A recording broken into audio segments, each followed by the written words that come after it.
It's just me having to show up and show out. If anything, I look at them as being on my card. They on my card, laughing. When it's all said and done, I'm going to perform correct.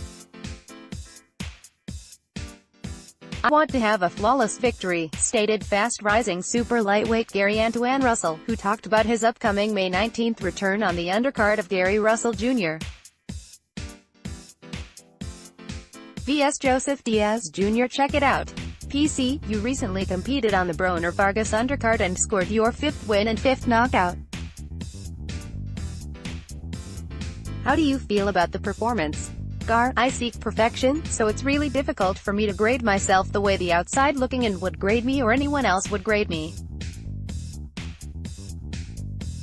I'm my worst critic. I give myself easily like a C for my last performance. But a lot of people think I looked very well. I put the guy down and they said it was low, but if you look at the tape, you will see that it was a body shot. I got the job done, I stopped him and got him out of there. I finished up. PC, he was in your face at the weigh-ins. He came in with a certain level of confidence and you handled it all well. Gar, he gave me a tampon too.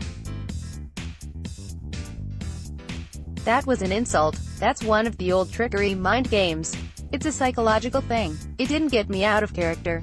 I kept my composure.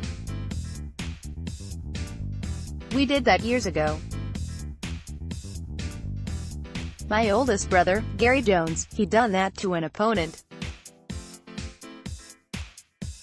It was a classic tactic that my father told him to do to a professional fighter. Chop, chop, actually, Demarcus Corley.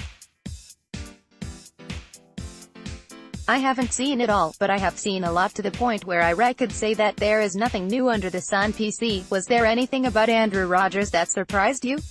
Was he more aggressive than you anticipated? Gar, the fight played out just like I thought it would. He was the shorter guy, he was going to try and be the aggressor until he felt my punching ability. And once that happened, the fight pace slowed down. I was controlling everything and I wound up having to stalk him down. PC, a lot of times, when you get those wired up, high energy guys, you have to slow them down with some well-placed body shots. You were able to do just that. How important was it to invest the body? Gar, oh, definitely. If you're not taming him and controlling him with the jab, you definitely have to tame him and control him with body shots. You poke a couple of holes in the gas tank and after a while, the car is going to start saying, fuel low. PC, you have been on the biggest stage of them all competing in the Olympics, but the Barclays is slowly starting to become a boxing hotbed. How did it feel to be a part of that card? Gar, it's like the question that you asked me earlier, it's nothing new under the sun at this point. Barclays is just a place with a label. A lot of stars come there now. A lot of the ones are starting to get their buzz there. They're going there and setting precedents of good talent, and that's nothing new to me. I've been fighting on cards with a lot of great fighters such as Mr. Gary Russell Jr., a world champion. I done fought on a card with Deontay Wilder, the Charlos before, the Durrells. I have fought on some cards with great talent and they have displayed it several times, so as far as me being on a card with almost iconic fighters, doesn't give me the jitters or the butterflies or nothing to that nature. It's just me having to show up and show out. If anything, I look at them as being on my card. They on my card, laughing. When it's all said and done, I'm going to perform correct. I want to have a flawless victory. PC, that being said, you said you're your own worst critic, so do you think you will ever get that flawless victory or is it something you will always be chasing? Gar, no. I definitely will have that performance one day. PC, you are 5 fights into your career and you have an undefeated guy on your record, and in your second pro fight, you fought a guy with 35 fights. Is that a testament to your approach to the game? Gar, I look at it as the momentum in our development as a unit. I do believe in flawless victories. Do I believe that it will come soon?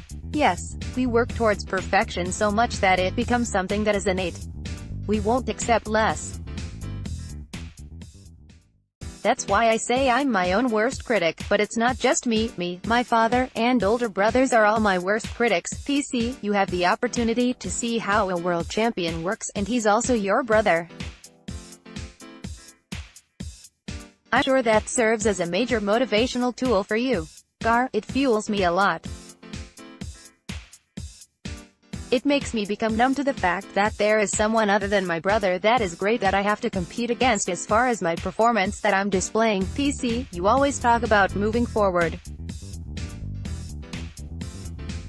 Does every win at the pro level help you to deal with the way you were done in the Olympics, or is that a feeling you want to keep and use as fuel? Gar, first of all, the Olympics is an achievement that you can't forget about. As an amateur, that's the highest peak. That's the last stage of an amateur career before you make the transition to being a professional.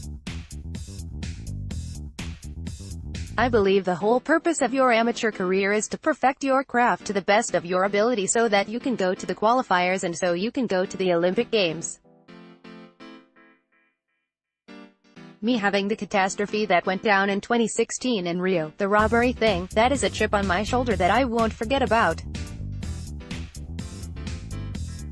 I won't forget about that. I will never forget about that.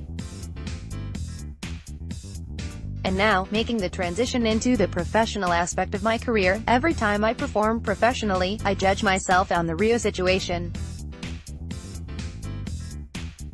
I should have did this, I could have done that. In Rio, if I wouldn't have done this, I probably would have won. I know for a fact I would have had that gold medal. I'm still making those little subtle mistakes.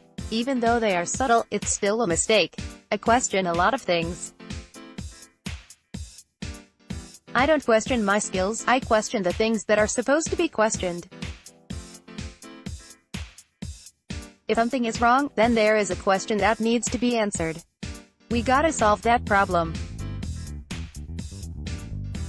When you go to the hospital to see a doctor, they ask you what's wrong before they start operating on you. That's how I carry it as far as my training. PC, it's always a pleasure speaking to the Russells. Congrats again and best of luck on the 19th. Is there anything else you want to add before I let you go? Gar, Percy, man, I just want you to know that I envy you as a person. I'm pretty sure you done pulled a lot of strings and did a lot of footwork to get to the position that you are in right now as of today, and now you're still putting in that footwork. You're still brainstorming and staying tunnel-visioned, and that means a lot, I'm sure, to you, but not only to you, but to me. Individuals tend to lack certain substances, and one of those substances is the drive and passion towards what they are doing. People don't have that, and you are one of the ones that have that, and I'm glad to even conversate with you. PC, I really appreciate that, my man. It means more than you know, and you know anytime the Russells have anything to say, I'm a phone call away. Gar, likewise, my king, I appreciate it. Follow Percy Crawford on Twitter at FIGH.